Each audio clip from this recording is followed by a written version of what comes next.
Bom, vamos fazer agora um teorema que é razoavelmente importante dentro desse assunto que a gente está, que é o teorema do sanduíche. Além de ser importante, ele tem um nome bacana. Então vamos primeiro explicar o que é o teorema. Aí a gente faz a demonstração, faz algumas aplicações, mas a gente vai fazer várias aplicações depois, tá? Porque a gente vai usar ele muitas vezes. Então imagina que você tem três funções, f, g e h, tá? São três funções reais. Mas ela tem uma propriedade que para qualquer x que você está lá no domínio das funções, né, que está no domínio das três, pelo menos, você tem que a f de x sempre fica menor que a g de x. Na prática, só precisa ser uma regiãozinha perto do ponto onde você vai fazer a coisa, mas vamos pensar que elas estão acontecendo isso sempre. Então, aconteceu isso aqui, tá? A f de x é menor ou igual que a g de x e a h de x está menor, maior que essa g. A ideia é que a g ficou um sanduíche feito pela f e a h, aí é o nome do teorema, né? Do tipo, a f, pensa que a f e a h faz o pão, né? E o g é o recheio, né? Então, aí quando você tem essa analogia do sanduíche, você já sabe o que vai acontecer. Porque daí, imagina o seguinte, imagina que agora você tem um limite do x indo para algum azinho. O azinho pode ser um real, pode ser mais infinito, pode ser menos infinito, tanto faz, não vai fazer nada de diferente aqui. Então imagina que a sua f de x está indo para um k. Aí o k eu vou pegar que é um número real, tá? E a h de x também. Limite do x está indo para o a, do h de x está indo para cá. Tá? Então cuidado, são as pontas, tá? Então basicamente isso está falando o seguinte: se o pão de baixo, né, está indo para cá e o pão de cima está indo para cá, o recheio vai para cá também. O recheio acompanha os pães. É meio que isso. Beleza? Então, tipo, o que isso está falando? Então, se você tem todas essas condições aqui, tudo isso aqui vai implicar que o limite do x tendendo a do g de x, né, que é a que você não sabia, é k também. Então, na prática, você acaba usando isso aqui assim. Você quer calcular o limite do g que você não sabe, ou ele não existe, ou sei lá, não sabe nem se existe, ou alguma coisa do tipo, mas você sabe que o da f existe, vai para cá, o h existe, vai para cá. Repara que é o mesmo, se eles forem diferentes, aí você não consegue concluir nada. Então o do meio vai para lá. Beleza? É isso aqui que está fazendo esse enunciado. O desenho em geral é uma coisa assim. Você tem aqui a função f está fazendo uma coisa assim, a função h está fazendo uma coisa assim. Finge que elas iam se encostar aqui nesse pedacinho. Isso aqui é o seu a, tá? E a g vinha fazendo uma coisa. Podia até ser bem complicada, mas era aqui no meio. Bom, mas então se as duas aqui da ponta se encontram nesse a do meio vai ter que se encontrar também. Beleza? Vamos ver como é que faz a demonstração desse. Não é muito difícil, é bem parecido com algumas coisas que a gente já fez antes. Então vamos lá, eu vou fazer o caso que esse A aqui é um número real, é o mais que dá mais trabalho, se ele for mais ou menos infinito é até mais fácil, pode fazer depois como exercício. Então vamos pegar, fazer que o A é um real, então como é que você mostra isso? Está indo para o K que é real, então isso aqui você tem que falar, você tem que pegar um epsilon positivo, e eu tenho que mostrar que, dado esse epsilon é o quanto que eu vou querer que fique perto do K. Eu vou ter que arrumar um delta que seja perto do A, de forma que o X, estando perto por delta desse troço, fique perto desse epsilon. Não é aquela coisa já manjada que você sabe. Mas agora eu tenho isso aqui, ó, por causa dessas coisas aqui, eu consigo achar, eu sei que existem delta 1 e delta 2, se você quiser chamar de delta F e delta H também, acho que até melhores são melhores nomes, você consegue achar esses caras, de forma que se o x você pegar ele perto de A por essa distância delta 1, vai acontecer que o f de x menos o k vai dar menor que epsilon, ou por epsilon mesmo, não precisa ser epsilon sobre 2, essa aqui acho que dá certa conta. Certo? Então aqui eu usei esse negócio. Analogamente, se o x, a distância do x para o a for menor que o delta 2, isso aqui vai me dar na conta que a né? Rapaz, a h de x, distância dele para o k também é menor que epsilon, tá bom? Então agora o que eu vou fazer? Eu vou pegar um delta, eu vou chamar de meu delta o menor, aquele mesmo truque que a gente já fez várias vezes, né? O menor desses dois, porque na hora que eu pegar agora um x cuja distância para o delta é menor que esse delta aqui, né? Tipo, se o x, a distância para o A, desculpa, é menor que esse delta, automaticamente ele é menor que delta 1 e menor que delta 2 ao mesmo tempo, então ele vai ter essa coisa aqui nisso aqui. Tudo bem? Então pega um x agora, vamos cortar aqui, deixar apertadinho aqui no canto. Se você pegar um x agora, tá aqui, 0 é menor que a distância para o A é menor que esse delta que eu achei. O que eu prometo para vocês é que no final eu vou ter que a distância do G para o K em módulo vai ser menor que o epsilon. Tudo bem? Usando essas informações aqui. Repara o seguinte, porque você tem isso aqui, ó, você sabe que se o x aconteceu isso, e ele é menor que delta, então ele tem essa parte, então você tem isso. Você tem o quê? S distância, você tem um outro jeito de escrever. Você pode escrever f de x menos k é maior que menos epsilon e menor que epsilon, certo? Se ele tem que ele é maior que menos epsilon, eu consigo passar para o outro lado e eu consigo tirar isso aqui, ó, fazer e escrever essa coisa aqui. Eu consigo escrever que f de x é maior que k menos epsilon. Tá? É isso que eu vou usar. Só para lembrar como é que você fez isso, eu tirei dessa parte aqui. Esse módulo aqui implica que menos epsilon é menor que f de x menos k. É aquele truque para pagar o módulo. Tá? Você pode pôr um mais epsilon aqui, você tem essas duas coisas. Né? Essa frase é equivalente a isso aqui. Eu só passei agora o k para esse lado de cá. Tá vendo? E deu isso aqui. Da mesma forma, eu consigo fazer o quê? Eu consigo pegar da de baixo, com esse x também satisfazendo isso, então ele satisfaz essa parte, então você vai ter isso aqui, ó. Você vai ter que, só que eu vou fazer para o outro lado, tá? Eu vou ter que o h de x é menor que o k mais epsilon.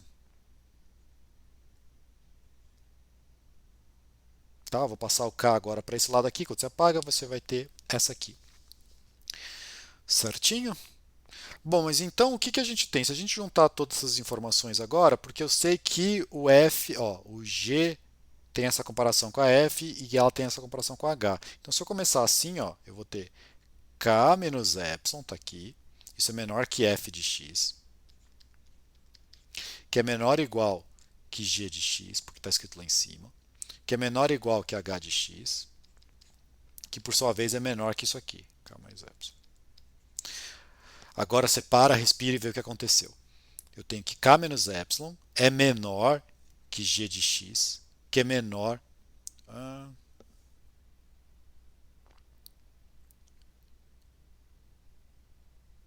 que esse aqui, certo? Tudo bem? Então a gente tem esse aqui menor que esse, menor que esse, menor que esse. Se você jogar agora de volta o k para cá, você vai ter g de x menos k é menor que epsilon e também vai ter que g de x menos k é maior que menos epsilon. Ou seja, tudo isso aqui é um jeito disfarçado de escrever. Vamos pôr aqui no apertadinho aqui no canto que g de x menos k é menor que epsilon, que era o que a gente queria. Então a gente tem aqui o resultado. Tá? Então a gente conseguiu provar esse teorema de sanduíche. Lembrando, se você quiser, quer dizer, lembrando não, destacando também que se você quiser colocar um A positivo aqui, ó, um A pela direita, não um positivo, mas um A pela direita, continua valendo o resultado. Se você quiser trocar aqui por um menos, pela esquerda, pela esquerda, pela esquerda, mesmo resultado, tudo bonitinho, sai, a demonstração é quase igual. Tá bom? Então esse é o teorema de sanduíche. Vamos fazer uma aplicação. Quer ver uma aplicação rápida aqui dele? Vamos pegar esse limite aqui, ó, limite de x mais infinito do seno de x sobre x. Se você lembrar, ó, eu não consigo fazer esse antes, porque o seno de x, limite dele para indo para... Você pode separar isso aqui assim, né? Seno de x vezes 1 sobre x. O pessoal gosta de fazer isso, falar, esse vai para zero, esse aqui não interessa, então vai para zero. Não podia fazer isso, por quê? Porque esse aqui, o não interessa não existe. Certo? O limite do x do seno indo para mais infinito, isso aqui não existe. A gente fez o do cosseno antes, alguma coisa, então esse limite não existe. Então quebrar assim eu não consigo fazer. Tá bom? Mas eu consigo aplicar o teorema do sanduíche aqui. Quer ver? Vamos fazer o teorema do sanduíche. O que eu sei sobre essa função? Eu vou escrever ela de um outro jeito, um pouco esperto. Depois a gente vai ver que isso aqui é um caso particular de um resultado mais geral, que a gente vai enunciar e vocês vão preferir o resultado mais geral. Mas por enquanto a gente não tem uma geral. Vamos fazer aqui, ó. Ver se vocês concordam. Menos 1 sobre x, isso aqui é menor ou igual que 1 sobre x seno de x. Por que você consegue fazer isso aqui? Porque o seno ele é maior ou igual que menos 1, né? Do tipo, então eu troquei o menos 1 que está invisível aqui por isso. O seno é maior ou igual que menos 1, então você consegue fazer essa troca aqui. Tudo bem? Né? Que tem um menos 1 escondido aqui. Por sua vez, isso aqui é menor ou igual que 1 sobre x. Porque você pode trocar agora o seno por 1, porque ele é menor ou igual que 1, e aí ele some e fica assim. Tá? Só que na hora que você calcula o limite indo para mais infinito, esse cara aqui vai para zero, enquanto que esse cara vai para zero.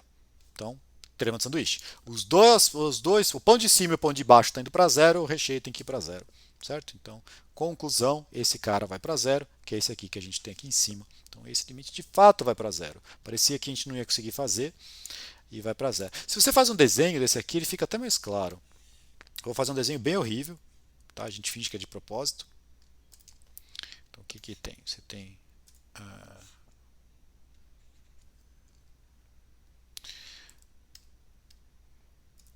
Você tem os eixos aqui, o seno ele vai... Você tem vamos desenhar 1 sobre x aqui, a menos 1 sobre x assim, tá vendo? E na verdade a seno ela vai fazendo uma coisa assim, ela vai oscilando, batendo nesses dois.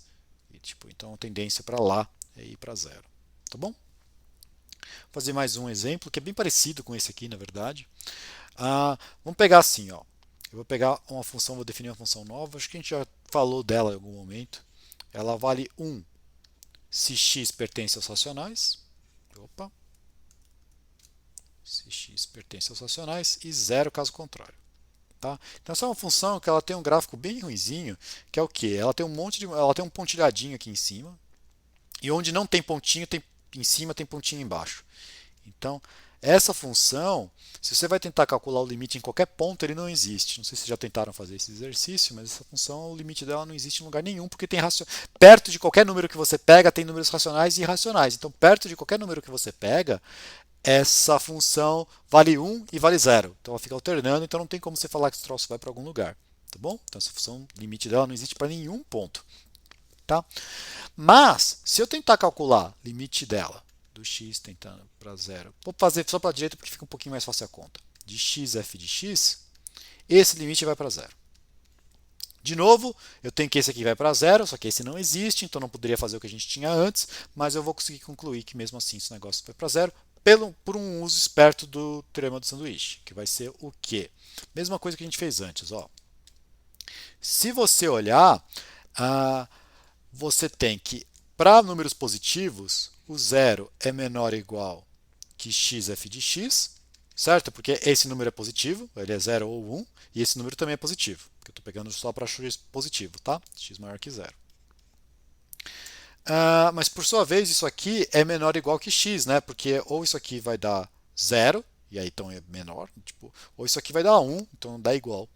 Tudo bem? Então você tem isso aqui. Só que aí, de novo, se você fizer o limite disso aqui indo para zero, esse vai para zero, esse vai para zero, portanto esse não tem outra escapatória, ele vai para zero também. Os dois exemplos que eu fiz aqui, na verdade, eles são um caso particular de uma coisa que é tratando funções limitadas. O nome é horrível, porque limitada aparece limite, e limite aqui tem dois sentidos, a gente vai discutir isso depois. Então daqui a pouco a gente vai começar a discutir funções limitadas e a gente vai ver que o teorema do sanduíche acaba implicando várias coisas sobre essas também. Tá bom? Então a gente vai fazer isso aí daqui a pouco.